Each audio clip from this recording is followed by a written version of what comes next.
So, face mists. I don't know how many of you would have used a face mist before, know what they're about, or whether this will be news to you that they even exist. But I'm finding that I'm using them a lot more these days, and so I thought it might be useful for me to tell you a bit about why I use them and how you can use them, and you can give it a go. So you might want to use a face mist for many reasons. Predominantly if you are someone who does suffer from dehydrated skin, they're a great way to get hydration and moisture back into the skin throughout the day.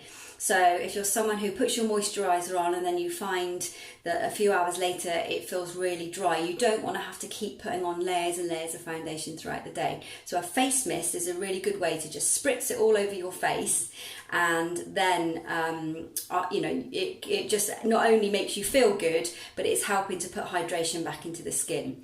It's really good for prepping, in terms of prepping your skin, whether you're going to put makeup on or not. But again, if you're going to be putting makeup on and you have drier skin, it's just that extra step that will boost the hydration levels, and when you put any particularly cream-based products on, it'll help them blend nicely, and it will also mean that any powder products won't stick to those drier areas.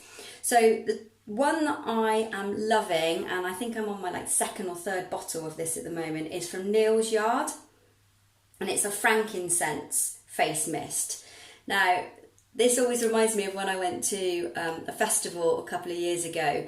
So obviously when you're in a field, I didn't have all my lotions and potions with me to take my makeup off, and don't tell anyone, but I did use wet wipes to take my makeup off.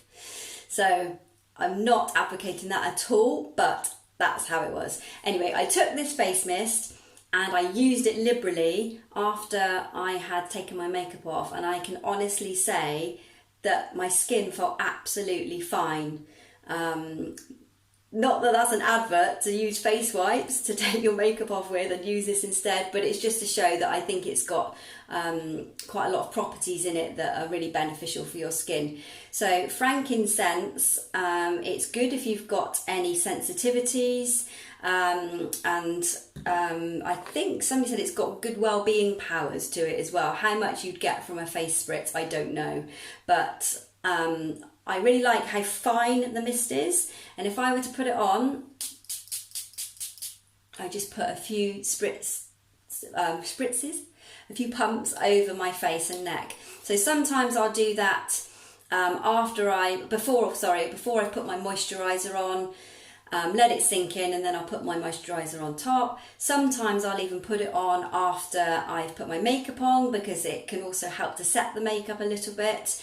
And like I said before, throughout the day, if I'm feeling a bit hot, it's nice to just wake you up a little bit and get a little bit of an injection of something, and it smells really yummy as well.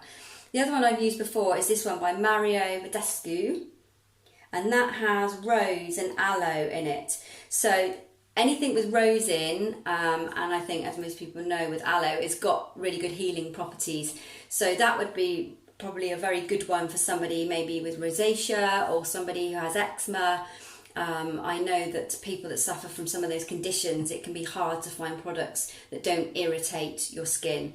So anything with rose in is going to be good. And whilst there's no guarantees with skin and it's no black and white, it's worth giving it a go.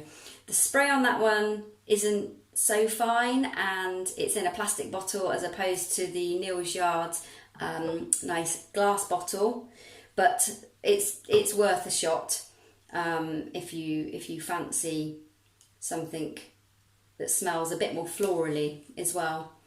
So those are my current face mist go-tos and likes. I'd be really interested to know if any of you actually use a face mist at the moment, and if so, which ones you use. Let me know, because I always like discovering new products. But any questions, as usual, just let me know.